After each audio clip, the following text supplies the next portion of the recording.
Let's now cut across to the inter-ministerial press conference that's currently underway. Retail outlets पर कोई dry out नहीं है और sufficient stock available है। Natural gas के संबंध में जैसा हम अभी तक सभी कंज्यूमर्स से अपील करते आए हैं कि जहां पर वो पीएनजी पर शिफ्ट हो सकते हैं वहां हो। इस संबंध में राज्य सरकारों से भी रिक्वेस्ट की गई है, उन्हें भी पत्र लिखे गए हैं। 18 तारीख के एक पत्र में एडिशनल 10% एलपीजी एलोकेशन की बात भी की गई है अगर स्टेट सीजीडी नेटवर्क के एक्सपेंशन को सपोर्ट करते हैं। इस संबंध में मैं बताना चाहूंगी कि हमें राजस्थान सरकार से एडिशनल एलोकेशन की एक रिक्वेस्ट भी आई है which is under consideration.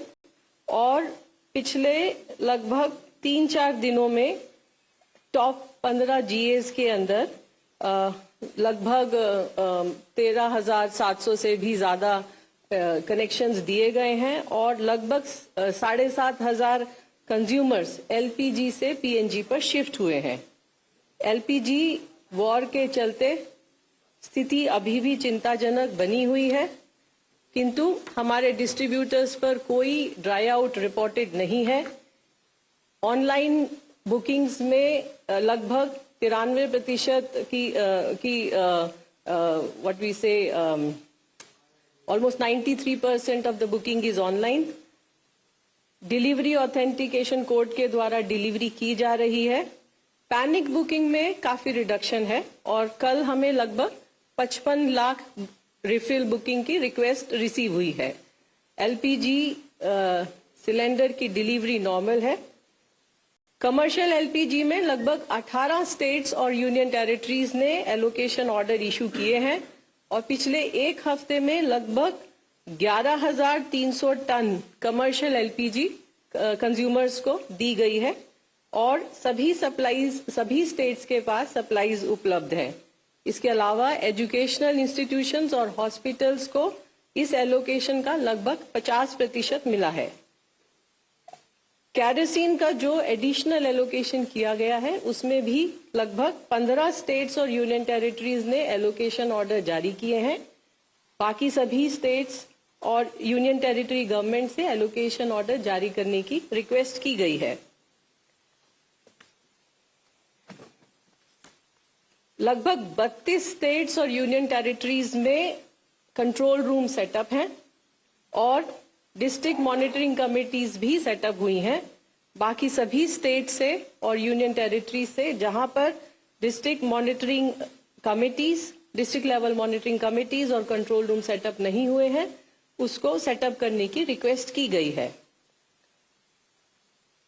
Enforcement action is going on and yesterday more than 4,500 raids were conducted all over the country। लगभग 4,500 रेड कंडक्ट हुई हैं। उसमें उत्तर प्रदेश में लगभग 1100 रेड हैं। इसके अलावा तमिलनाडु, केरलम, जम्मू कश्मीर, पंजाब, मध्य प्रदेश, हिमाचल प्रदेश, राजस्थान और दिल्ली में भी रेड कंडक्ट हुई हैं। राज्य सरकारों से रिक्वेस्ट है कि मॉनिटरिंग सिस्टम को और एनफोर्समेंट सिस्टम को और स्टेप अप किया जाए। इसके अलावा ऑयल मार्केटिंग कंपनीज की टीम ने भी लगभग 1800 जगह पर सरप्राइज इंस्पेक्शन कंडक्ट की हैं। एलपीजी के संबंध में फाइनली मैं यही कहना चाहूंगी कि स्थिति अभी भी चिंताजनक है, किंतु सप्लाईज नॉर्मल लेवल पर मेंटेन्ड है। अफवाहों पर विश्वास न करें और अपने सिलेंडर की डोर डिलीवरी का इंतजार करें। सरकार हर स्तर पर प्रयासरत है और ऑल्टरनेटिव फ्यूल्स के ऊपर ध्यान दें, उनको अपनाएं और एलपीजी और अन्य ऊर्जा स्रोतों का सदुपयोग करें। धन्यवाद। अब मैं Shri Rajesh Kumar Sinha, special secretary ministry of ports, shipping and waterways से अनुरोध करूंगी कि वे मैरीटाइम सिक्योरिटी और शिपिंग ऑपरेशन से जुड़े मुद्दों पर जानकारी दें। धन्यवाद महोदय। आप सभी को नमस्कार। पिछले 24 घंटों में कोई समुद्री घटना की रिपोर्ट नहीं है। हमारे सारे 22 जहाज और 611 भारतीय नाविक सुरक्षित हैं जो पर्शियन गल्फ रीजन में है, और डीजी शिपिंग उनकी कंटिन्यूसली मॉनिटरिंग कर रहा है। पिछले 24 घंटों में एक जो हमारी 24/7 हेल्पलाइन है, कम्युनिकेशन सेंटर है और कंट्रोल रूम है, उसमें करीब 125 कॉल और 200 से ज्यादा ईमेल प्राप्त हुए जिनका जवाब दिया गया। और पिछले 24 घंटों में 25 भारतीय नाविक को रिपैट्रिएट करके साइन ऑफ के बाद भारत वापस लाया गया अपने मिशन के सहयोग से। किसी पोर्ट में कोई कंजेशन नहीं है, ये मैंने कल भी बताया था। लेटेस्ट रिपोर्ट भी यही है, किसी भी पोर्ट में कंजेशन की स्थिति नहीं है, चाहे वो मेजर पोर्ट हो या अदर देन मेजर पोर्ट हो। स्टेट मैरीटाइम बोर्ड से भी मेरा आज सुबह संवाद हुआ है और लगभग सभी ने, जितने लोग थे सभी ने, जो बड़े स्टेट हैं जिनकी बड़ी पोर्ट्स हैं, कहीं कंजेशन रिपोर्टेड नहीं है। मैंने कार्गो की आवाजाही और कार्गो संचालन की निगरानी में आपको पहले ही बताया था कि JNPA Nhava Sheva port, VO Chidambaranar port Tuticorin, Visakhapatnam port, Mundra और दीनदयाल पोर्ट कांडला ने जो कदम उठाए हैं उसके विषय में आपको अवगत कराया था। आज मैं आपको न्यू मैंगलोर पोर्ट के विषय में बता रहा हूं। न्यू मैंगलोर पोर्ट ने सर्कुलर इशू करके जो भी कार्गो रिलेटेड चार्ज हैं फॉर क्रूड एंड LPG, उनके वेवर के लिए सर्कुलर जारी किया है, जो कि 14 मार्च से 31 मार्च तक वैलिड है। Waiver of ground and reefer charges, जो रेफ्रिजरेटेड कंटेनर्स के चार्जेस होते हैं, have been provided for stranded export containers.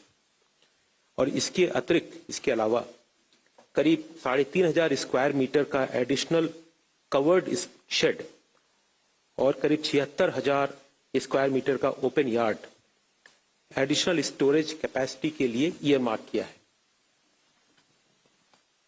Ministry of Port Shipping Waterways continues to closely monitor the shipping movements, port operations, safety of Indian seafarers, and continuity of maritime trade in view of the evolving situation in the West Asia. Thank you. Thank you.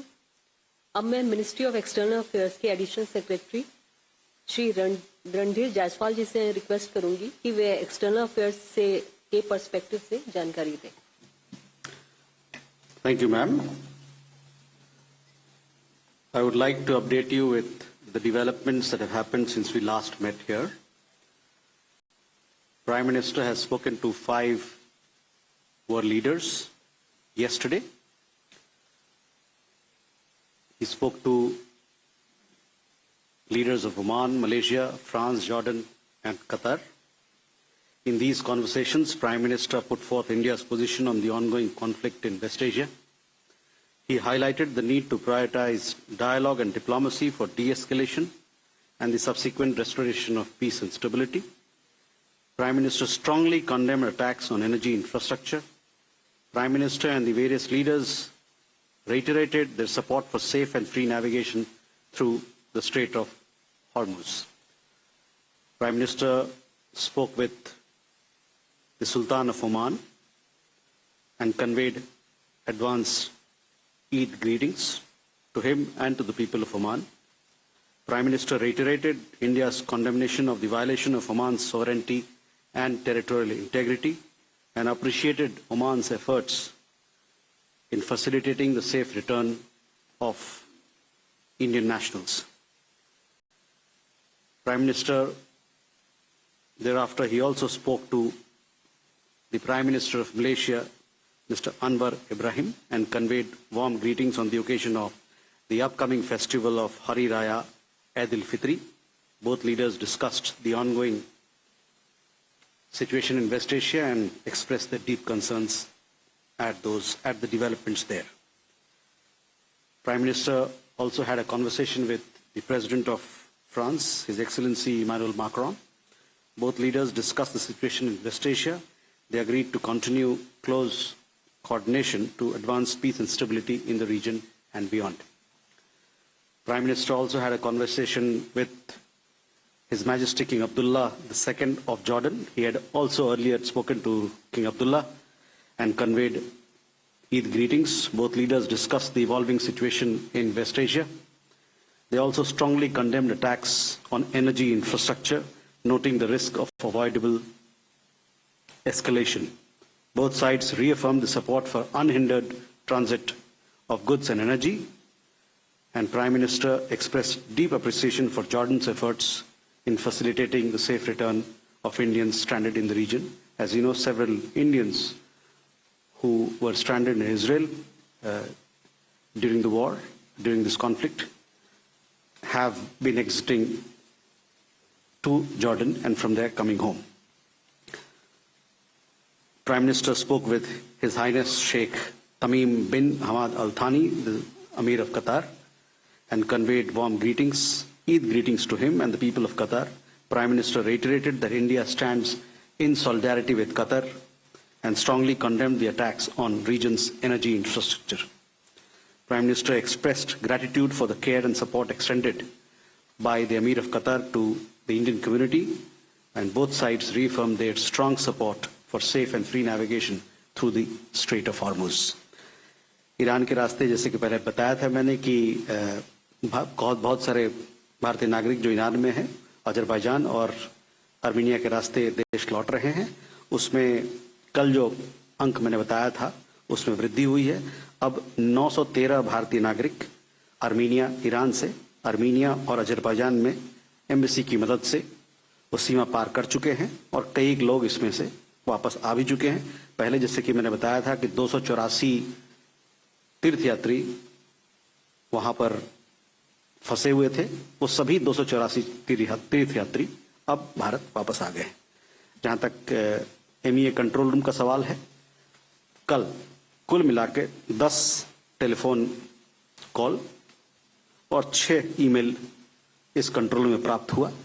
ये सारी ज्यादातर जो ये telephone calls थे वो जो हमारे भारतीय नागरिक जहाजों पे, मर्चेंट शिप्स पे जो वहां पर फंसे हुए हैं उनके बारे में थी। This is all that I have to share with you. Thank you. Thank you. अब मैं मिनिस्ट्री ऑफ एक्सटर्नल अफेयर्स के additional secretary girl Shri Asim R Mahajan ji से रिक्वेस्ट करूंगी कि वे वेस्ट एशिया से संबंधित डेवलपमेंट्स पे आपको जानकारी दें। Thank you, ma'am. Good afternoon. The Ministry of External Affairs continues to closely monitor the developments in the Gulf and the West Asia region. The focus of our efforts has been to ensure the safety, security and welfare of the large Indian community in the region. The Ministry's dedicated special control room continues to operate to assist and support Indian nationals and their families.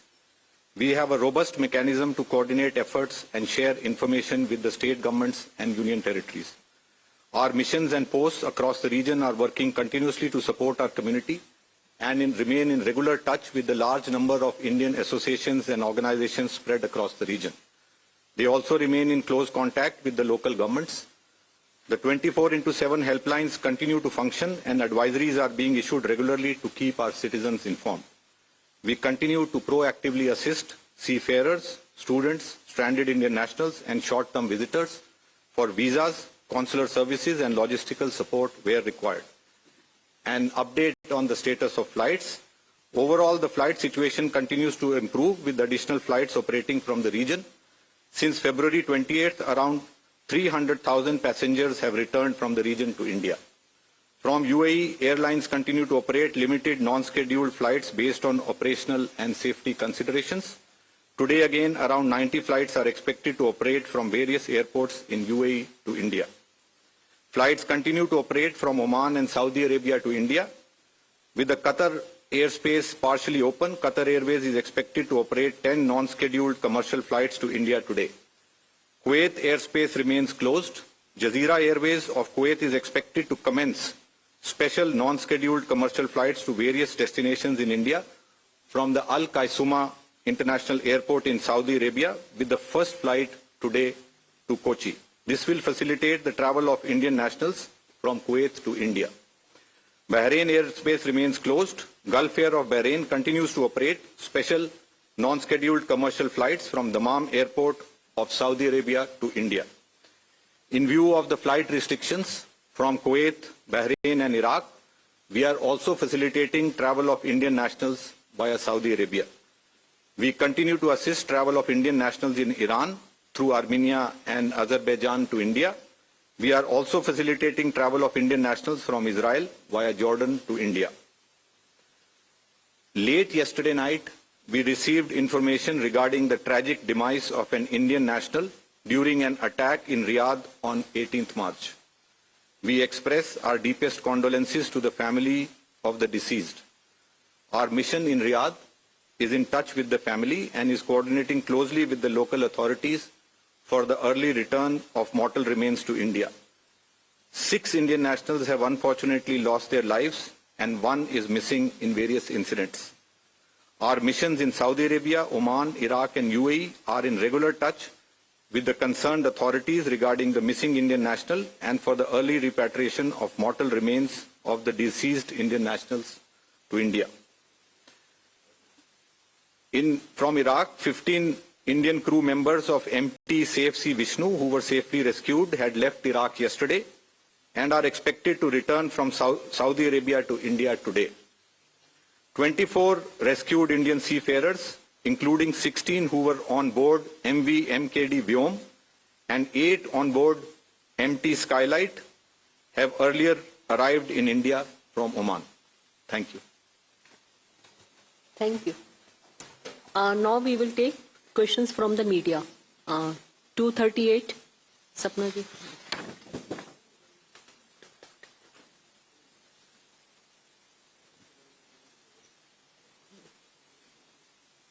Mike.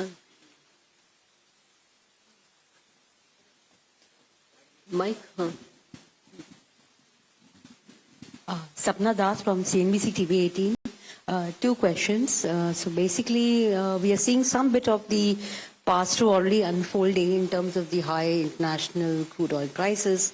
So one, of course, the premium variety of petrol, that price has gone up marginally or to an extent. Also some of the industrial varieties by the OMCs. So, of course, the normal retail petrol and diesel prices remain unchanged. But is it fair to expect that some kind of pass-through is also likely on the normal fuel, given the trend in terms of the premium variety? That's one. Second, also, the jet fuel prices globally are up for known reasons. So is it likely that this is going to be passed on to the air passengers? If yes, to what extent? Or there could be some partial absorption and, partial passage on. Of course, April 1, the price is expected to change. So some bit of perspective on this, ma'am, we greatly appreciate it. Thank you very much. 26. Hi, I have a couple of questions for Sujata, ma'am. One, the U.S. Treasury Secretary Scott Bessent yesterday said that, like the waiver on Russian oil that the Americans had issued, they are thinking to issue a similar waiver for Iranian oil. Considering India used to import large quantities of Iranian oil pre-2019, is it something that the Indian refiners, particularly the public sector OMCs, would be keen on if that waiver comes through? And the second question is regarding Qatar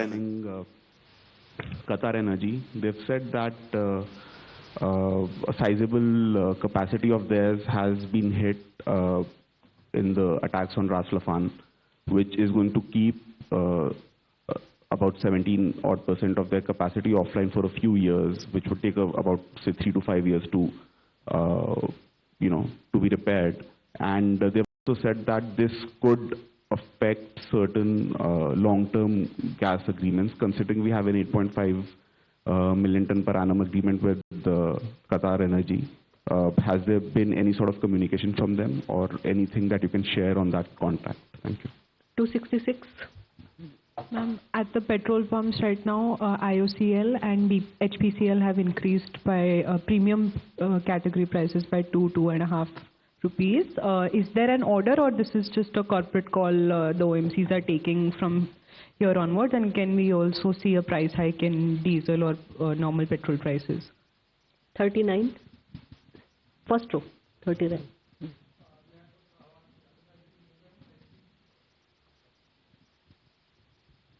LPG के आपने production figure दिया कि 40% decrease हो गया, लेकिन अभी तक आपने बताया नहीं कि वो कितने मैट्रिक टन, अगर वो बता पाए तो कितना मेट्रिक टन अभी हमारा प्रोडक्शन इंक्रीज हुआ है। सेकेंडली, अभी 21 दिन हो गए हैं और जर्नलिस्ट बोल रहे हैं कि ये वार अभी लंबा खींचने वाला है, तो कोई एक हमारा अल्टरनेटिव प्लान या फिर कोई लॉन्ग टर्म प्लान हमने इसके लिए तैयार किया है। और तीसरा कि कमर्शियल की सप्लाई कब तक हम देख सकते हैं कि वापस 100 पे पहुंचेगी। 54. Ma'am, Saptaparna Ghosh from The Hindu. Just to add to Suhas's question, since we have been diversifying our sources and we're expecting a long-term impact to our LPG supplies from Qatar, so would our diversification avenues be able to compensate for the demand there? Right. Thank you. 4. Is there any move to use currencies other than dollars for our oil trade with Middle East, and also how are we, in what currency are we settling our Russian oil trade presently? 46. Hello everyone, this is Harsh Trivedi from Republic TV. My question to Rajesh sir is, sir, as of today, are there any carriers or ships that are stranded in east of Hormuz, and if yes, is there any problem there with regards to the movement of these ships? Because if that is the case, why is Indian Navy not providing them escort? Also, ma'am, since you have mentioned that India's domestic oil production, LPG production has increased by 40%, will there be a position where we can come up to a position where we are at least at a sustainable position to at least cater to our domestic LPG supplies? 22.